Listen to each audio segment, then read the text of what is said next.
this is kind of sort of the epic conclusion for the 3D printed Pi NAS. I never made a front panel trim. Maybe I'll get around to it.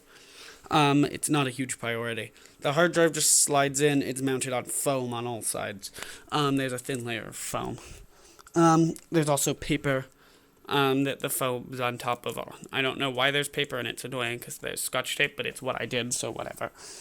There's feet on the side and the bottom, so you could mount it sideways or bottom ways. There's the Pi in the back.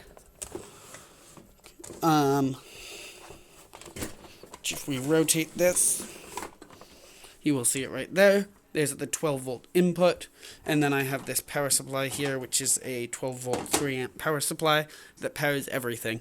Internally, if you removed these two screws, which I'm not going to do because I'm lazy, and there's wires, the Pi is actually cased permanently in the top part versus, the Pi is encased permanently in the top part, as is the buck regulator, which is like mounted roughly here, to get the 5 volts for the Pi.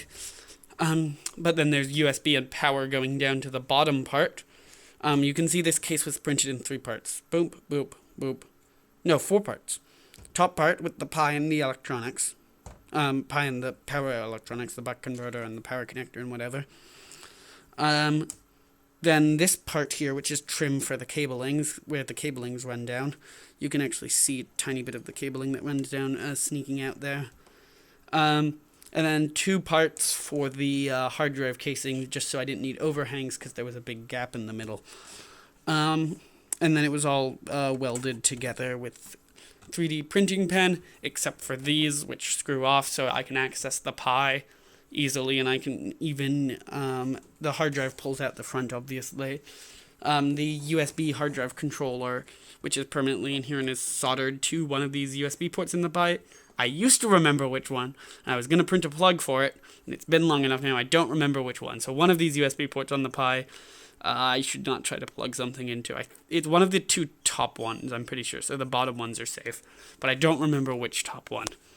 So at some point I'll probably need to open it to double check which top one I soldered to, but one of these Pi USB ports don't work, because it's connected internally to a hard drive adapter.